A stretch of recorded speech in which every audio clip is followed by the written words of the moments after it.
The sun was a hammer on an anvil of bleached sky, and the Texas plain was the metal being forged into something brittle and dead. Jackson felt the heat through the soles of his worn boots, a dull, constant burn that seemed to seep up into his bones.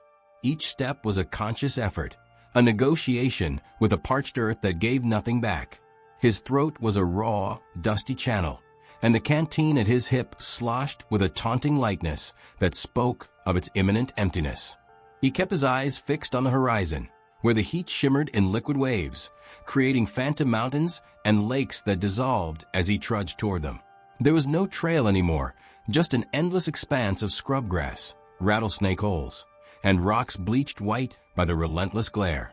His world had shrunk to the next mile, the next 100 yards, the next painful step. Beside him, his only companion in this desolation was Shadow. The mare was as gaunt as he was, her ribs a stark ladder against her dusty coat. Her head hung low, and her breathing was a labored rhythm that matched his own. She was more than a horse. She was the repository of his past and the key to any possible future. He remembered buying her years ago, a spirited young thing full of fire. Now that fire was banked, reduced to the embers of endurance. He spoke to her sometimes, his voice a dry croak that was lost in the vast silence. He would tell her about the cool streams they would find, the green pastures of the fort he hoped was still ahead, lies that he needed to believe as much as she did. Her ear would twitch toward the sound of his voice, a small gesture of trust that weighed heavily on him. He was a man stripped bare by misfortune. His once sturdy duster was now a tattered cloak, and his face was a mask of grime and sunburn, the lines around his eyes etched deep by squinting into endless miles of nothing. He had been a cowboy, part of a crew that drove cattle to Abilene. But the drive had ended in disaster, a stampede sparked by a dry lightning storm, scattering the herd and leaving 3 men dead. He was one of the lucky ones, they said, but luck felt like a hollow word out here. All he had salvaged was his life and Shadow. The rest, his wages, his comrades, his sense of purpose, had been swallowed by the dust. Now he was a ghost walking through a land of ghosts, his only goal to reach Fort Mercer, a name on a map that might as well have been a fairy tale.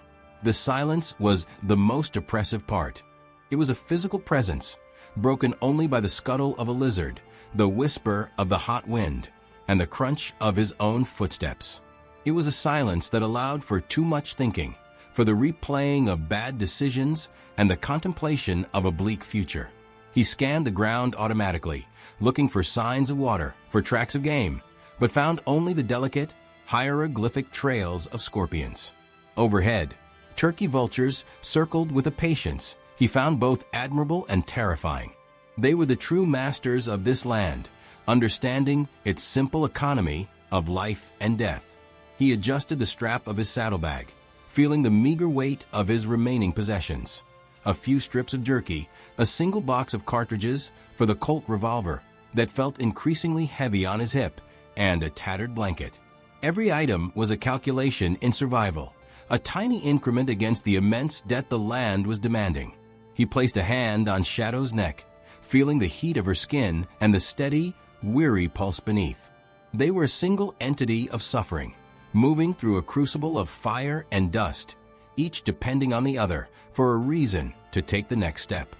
The second day bled into the third with a monotonous cruelty.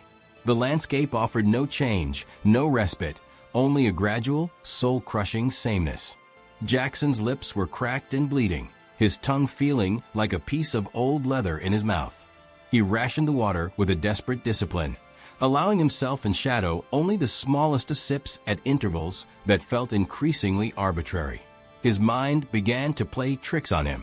He saw trees where there were only skeletal saguaros, heard the rush of a river that was only the wind hissing through dry grass. It was during one of these feverish moments that he saw it, a dark shape at the base of a rocky outcrop that broke the flat horizon. At first, he dismissed it as another mirage, a trick of the heat and his own dehydration. But Shadow's head lifted slightly, her ears pricking forward with a faint spark of instinct that had long been dormant. She saw it too. This spurred him forward, a tiny ember of hope flickering in his chest. Perhaps it was a downed animal, a source of food. As he drew closer, the shape resolved into a human form. He froze, his hand instinctively dropping to the worn grip of his Colt. The figure was lying motionless, partially obscured by rocks. He approached with caution, every sense screaming in a world that had taught him danger was the only constant. The first thing he registered was the dark, lustrous hair, fanned out against the pale stone. Then he saw the clothing, the fringed buckskin leggings and tunic. An Apache. A cold knot of fear tightened in his stomach. Encounters with the Apache rarely ended well for lone travelers. Their reputation for ferocity was etched into the history of this land. He expected to see a weapon, signs of a fight, but there was only a profound stillness.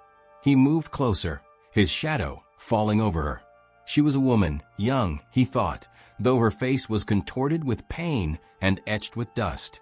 Her eyes were closed, her breathing so shallow it was almost imperceptible. Then he saw the wound. A deep, angry gash ran down her leg, from knee to ankle. It was inflamed, the skin around it swollen and discolored, a clear sign of infection. Flies buzzed around it in a persistent, hungry cloud. A broken arrow shaft lay nearby, and a little further off, a shattered bough. The story was written plainly in the dirt. She had been here for some time, wounded and abandoned, left to the mercy of the elements and the scavengers. The pragmatic voice in his head, the one that had kept him alive this long, told him to walk away. This was not his problem. This was a risk he could not afford. Helping her could bring the wrath of her entire tribe down upon him. It was suicide. But as he looked at her, he didn't see a warrior or an enemy. He saw a creature suffering exactly as he was, abandoned by fortune on this godforsaken plain. The humanity he thought the desert had scorched out of him stirred weakly. He couldn't just leave her. The decision felt less like a choice and more like an unavoidable turning in a path he was already on. He knelt beside her, his own aches forgotten for a moment. He uncorked his canteen and gently trickled a few precious drops of water between her parched lips. She stirred, a faint moan escaping her. Her eyes fluttered open, and for a terrifying second, they were wide with animal fear, a wildness that spoke of a life lived on the edge of a knife. She tried to shrink away, expecting a blow, expecting death. Jackson held up his empty hands, a universal, if feeble, gesture of peace. The fear in her eyes subsided, replaced by a deep, exhausted resignation. He worked quickly, his movements clumsy but determined. He used the last of his relatively clean water to rinse the wound, the dirt and pus washing away to reveal the vicious cut beneath. He tore a strip from the tail of his already tattered shirt, creating a crude bandage to wrap around her leg. The entire time, she watched him, her dark eyes following his every move with an unnerving intensity. But as he finished, the cold reality of their situation crashed down upon him. The bandage was a temporary measure. The infection was deep, the fever raging through her. She couldn't walk. He couldn't carry her. Fort Mercer was still days away on foot, a distance that was a death sentence for him alone, let alone for a wounded woman. The solution presented itself in his mind, and it was so monstrous, so contrary to every instinct of self-preservation, that he physically recoiled from it. Shadow. He would have to give her Shadow. The mare was his life. She was his legs, his companion, his only tangible asset in a world that had stripped him of everything else. To give her up was to willingly step from a ledge into an abyss. He looked from the woman's fever-bright eyes to Shadow's trusting, weary face. The horse nudged his shoulder, as if asking what was next. A war raged within him, the survivalist against the man, the cynic against the spark of compassion that had somehow survived. He thought of the vultures, their patient circles. He thought of the woman dying alone here, as he himself might die just a few miles further on. The silence stretched, broken only by the wind. Finally, with a sigh that seemed to come from the very depths of his soul, he made his choice. He helped the woman to her feet, her weight leaning heavily against him. He led Shadow over, and, with gestures and a tone of voice he hoped was calming, he made her understand. He put the reins in the woman's hand. He pointed to the horse, then to her. He then pointed south, the direction he hoped her people were. He emptied most of his jerky and his canteen into her saddlebag. The understanding that dawned in the woman's eyes was not one of joy, but of sheer, uncomprehending shock. Without a backward glance, his own heart feeling like a stone in his chest, Jackson turned and began to walk north, into the blinding, empty expanse, leaving his past and his future standing bewildered behind him. The world narrowed to a tunnel of pain. The first hour without Shadow was a unique kind of agony. Every step was a reminder of his loss. The sun, which had been a torment before, now felt like a personal enemy, its rays feeling like physical blows without the familiar shape of the horse shielding him partially from the side. The silence was absolute now, a profound emptiness that pressed in on his eardrums. He was truly alone.